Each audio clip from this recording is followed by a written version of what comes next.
Hello, everybody. This is Levi Wampler with MMAstrikingcoach.com. Today we're speaking with TJ Kennedy, head trainer of the Hybrid Fighting Method. You find out more about his style at hybridfightingmethod.com.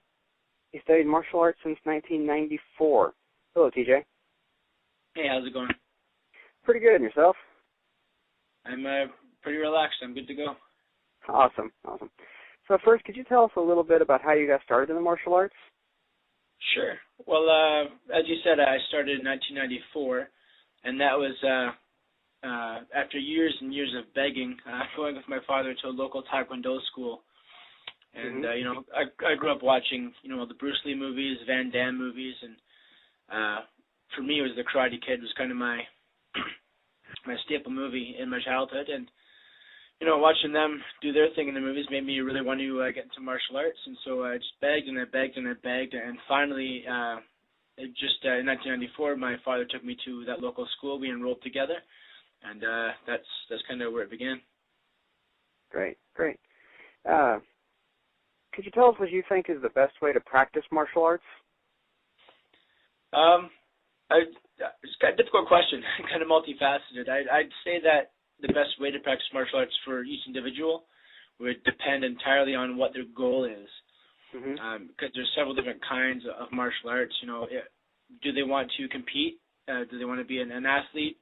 Are they looking for some skills for self-defense? Are they more in the internal arts, for spiritual development? So people need to first define their goals and then tailor their training towards that.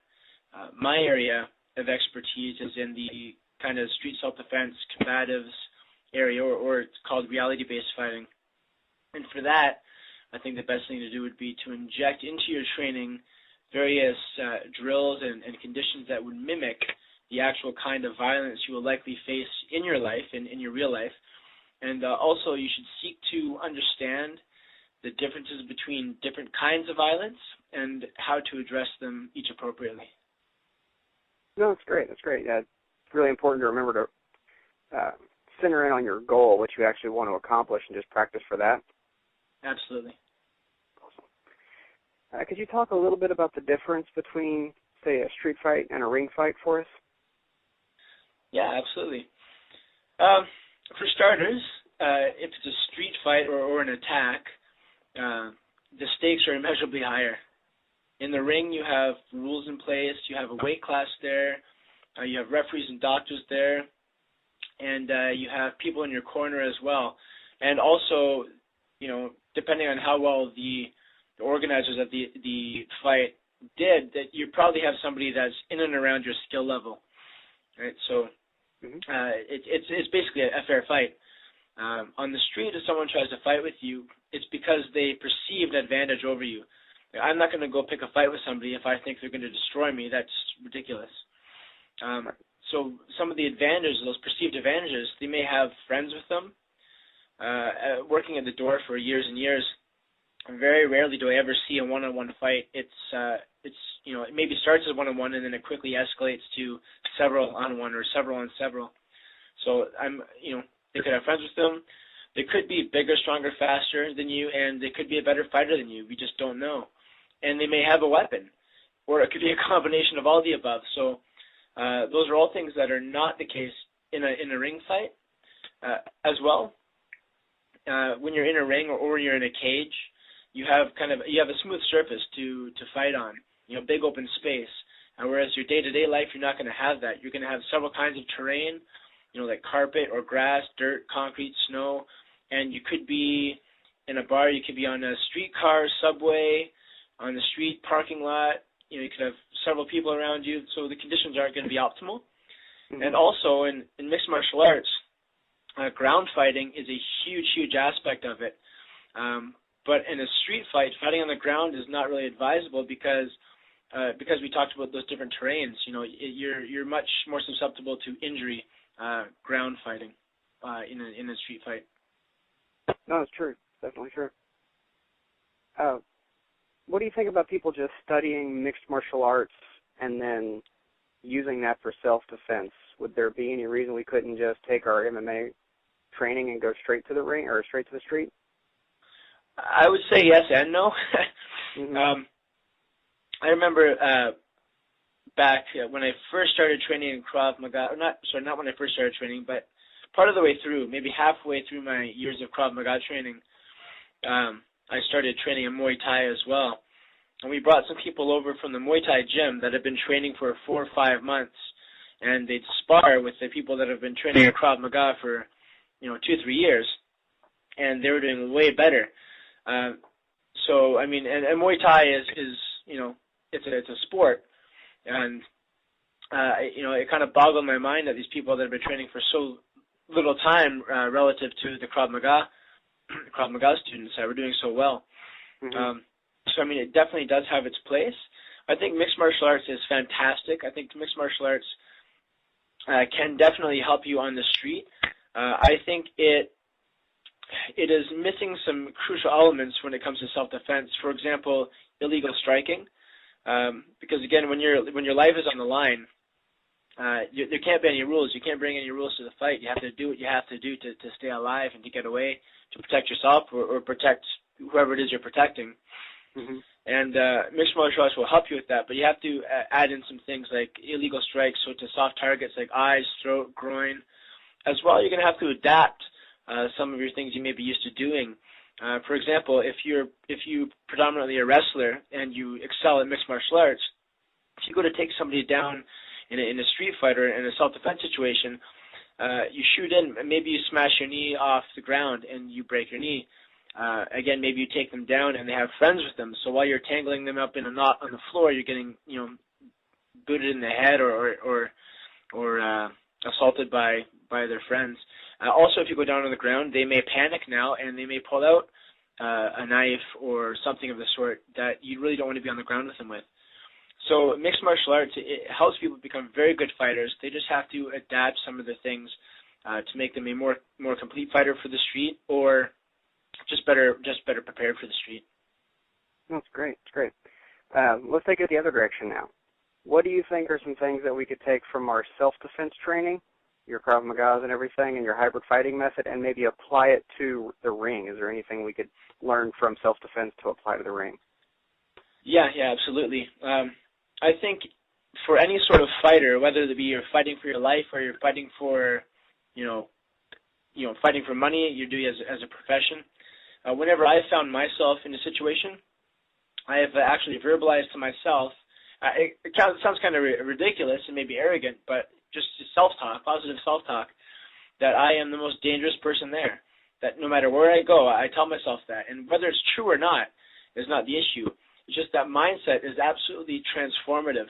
When you truly believe that you are the most dangerous person there is, you become more relaxed, more confident, and, when the shit hits the fan, you become more vicious when it's necessary. And I think that MMA and other combative athletes can apply that same mentality with respect to their immediate opponent or, to their entire weight class. Now, I had a boxing coach. One of my boxing coaches used to tell me that if I wanted to compete, then I should want to win the world title. If I didn't want to win the world title, then why would I bother? Why would I bother competing? Mm-hmm. So for an athlete, for an MMA fighter, in their mind, they should already be the best, already be the champion, and now they just have to train their asses off until their physical reality catches up with their mindset. No, it's great. It's great. I mean, you can't, like you said, self-talk. We have to have the positive self-talk. You need to psych yourself up, and I like that point you made about your boxing coach. If you're not going to go all the way, don't bother. Yeah, I think, from either an MMA fighter's perspective, a Muay Thai fighter, boxer's perspective, or from just the average Joe that's out there learning self-defense. Mm-hmm. If someone is in front of you and you have to protect yourself, or again, if you're in a ring and you have to fight somebody, if in your mind you don't honestly believe that you can beat them, then you already beat yourself. You almost might as well not even bother trying. You have to honestly hold that belief deep inside that you are going to be the one that wins. That's great. It's great advice. Could you share with us some of your favorite training materials or equipment? Your favorite book or DVD, or maybe your favorite piece of workout equipment? Yeah, sure. A couple of books I like. The one that I keep buying as gifts and giving it away is The Gift of Fear by Gavin de Becker, and it really talks about using your intuition as a tool for self-defense, for self-protection, self-preservation. So I highly recommend that. As far as training equipment goes, I like to go. At the gym that I teach at, there's a storefront across the road called Tactical Products Canada, but they also have a website, which is tacticalproductscanada.com, and they have some really good stuff there. They have training knives, they have training guns, they have Blackhawk. Blackhawk is a brand, and they have a training gun called the Blackhawk Demonstrator, and it's about as durable and it's about as good quality as a traditional ASP red gun, but it's about half the price. So it's really good, and then their customer service is really good as well. They have tactical pens there. Any sort of clothing you want, footwear is really good, especially if you're in maybe corrections or law enforcement setting or security. As far as like boxing gloves and shin pads and stuff, I really like Fairtex and Twins as well. I'm just like anyone else, I want something that's durable, that's quality, but it's the best price I can get. But I also want good customer service. Oh, definitely, yeah. That's great. Could you tell us some of the best advice? I know you've already given us a little bit, that your mentors have ever given you? I think the best thing that anyone ever told me, it wasn't even in the martial arts field. So when I was teaching English at a kindergarten overseas in China, and my supervisor, he was a close friend and a mentor. He told me that I should always be a critical consumer of information. He said, even if I tell you something, just kind of take it in and weigh it. In the industry of self-defense and martial arts, there is an absolute ocean of conflicting opinions on just about everything. Yeah. The proper way to punch, to stance, to movement, to multiple attackers, when you get into weapons like knife and gun, it gets even worse. So, what I take from him is that just to take in everything, absorb everything, but judge it carefully against your own common sense and logic. Learn how to make your own distinctions between what will work for you and what won't, and then tailor your training accordingly. That sounds like great advice. It really is, because there are a lot of differing opinions, and everybody's very sure of their opinion, so it's hard to judge what's right and what's wrong, It is. I think there's a lot of ways to do certain things.